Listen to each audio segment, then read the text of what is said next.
Okay, so in your opinion, what do you think that most entrepreneurs don't know that they don't know?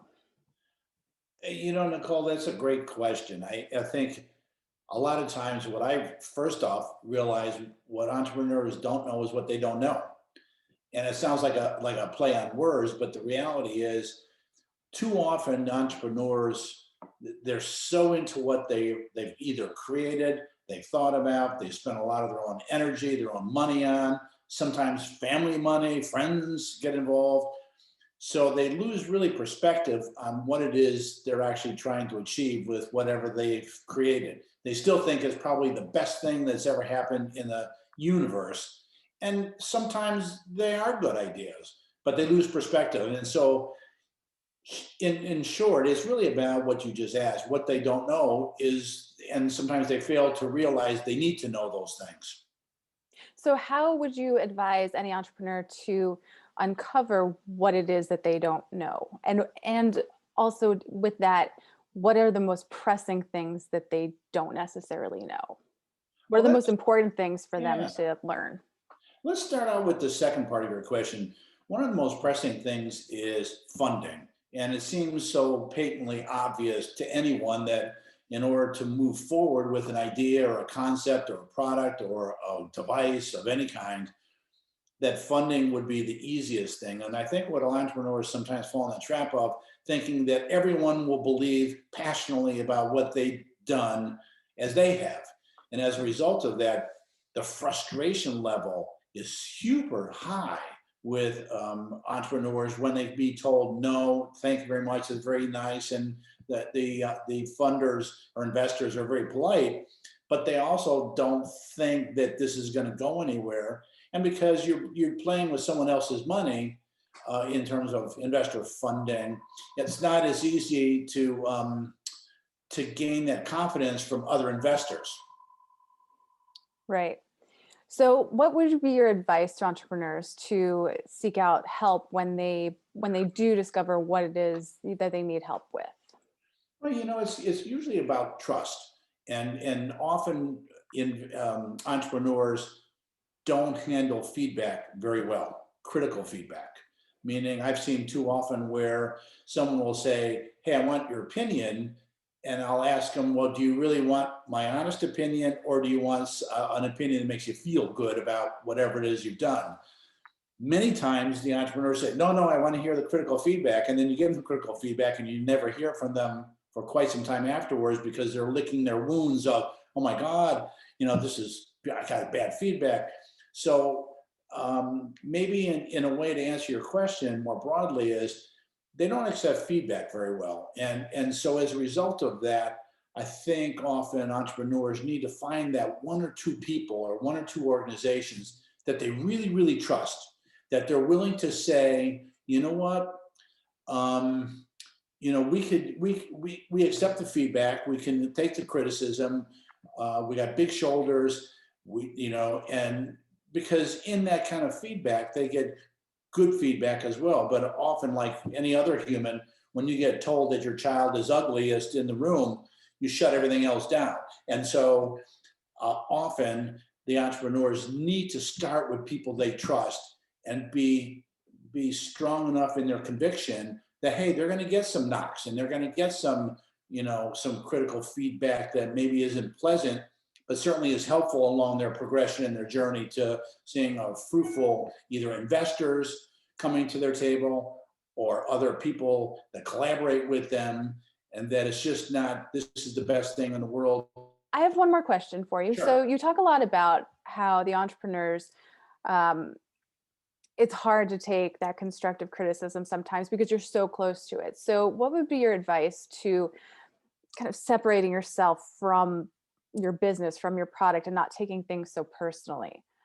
That's a great question. And what I've counseled any number of entrepreneurs and even companies for that matter, large, medium-sized companies that are in the throes of the same kind of innovation or innovative platform, is to draw a real simple list. Here are the things I really do know. And, and it could be product design, it could be engineering, it could be market.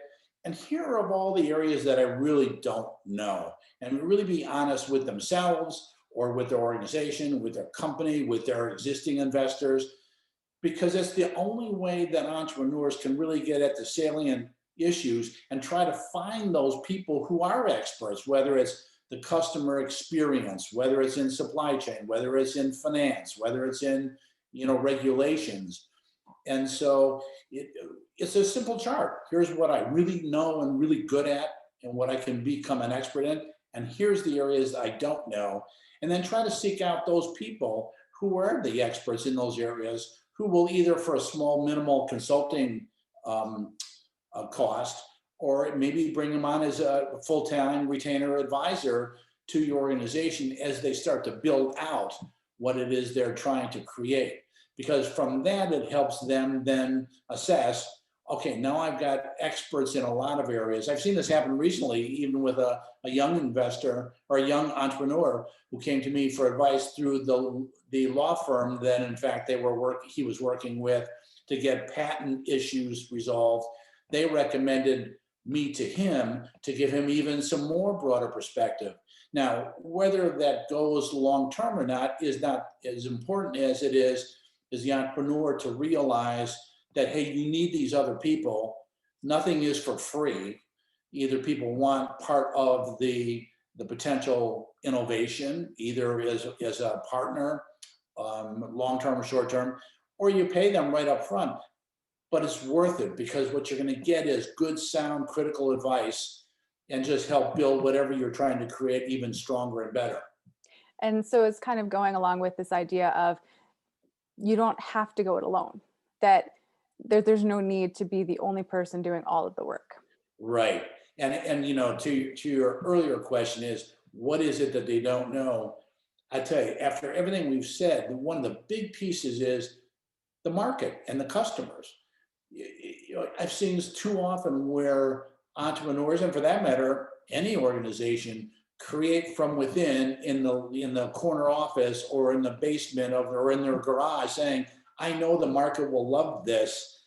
And what people don't appreciate is everyone's not Steve Jobs, it could just flows and it comes out, and we're going to create the next thing. And even he had a lot has of misses. failures. Yeah. Where he thought he could outsmart the market, or he could game it, or people will want this if I bring it. And that's flatly, as you know, Nicole, it's just not true. With your experience with customer experience, you know that you really got to have people who understand what drives customer behavior, and long-term, short-term, what restricts them, what encourages them to look at your product or service. And entrepreneurs just don't have that expertise. So, okay, so this was really great. But if you had one piece of advice to give entrepreneurs, what would it be? So if they were to watch this video and say, okay, so what? What would that what be? It's a great question to ask entrepreneurs or to share with them. It's kind of like mountain climbing in a way. You see mountain climbers and they have the backpacks and they have the right shoes and the right uniforms and the right camping gear. They don't go up to the top of the mountain just on the spur of the moment. And I try to counsel entrepreneurs the same way, in that as they proceed through their journey up the mountain, you make sure you have all the right tools. I mean, it can be really devastating to someone who thinks they've created the best thing that ever hit the world. It's another thing to take a couple of nicks along the way and pick yourself up, keep going. And so I keep trying to share with them, stay aggressive, stay to your cause, stay to your core, but also look for those people that can actually be help along the journey. And then ultimately making sure that you have all the tools necessary to get you to the end. So I always caution entrepreneurs, be careful what you ask for, because you might get it. Meaning you're along this journey and you might reach the top of the mountain and look around and go, so now what? So now what happens? And often entrepreneurs aren't prepared for success. We prepare entrepreneurs always for failures and along the way. It's rare that we prepare entrepreneurs to be successful. And so one of the things I always leave with entrepreneurs is be careful what you ask for. You could get it. And when you do get it, what do you do with that success or that device or that piece of the market? Then what happens? How does the world change? How do you change? How does the organization around you change? And are you prepared to really accept that and then move on to the next level and next stage of development? That's great. Well, thank you so much for your time, You're and welcome. we'll do this again soon. Let's do it. If you like this video, make sure to hit like and subscribe. See you next time.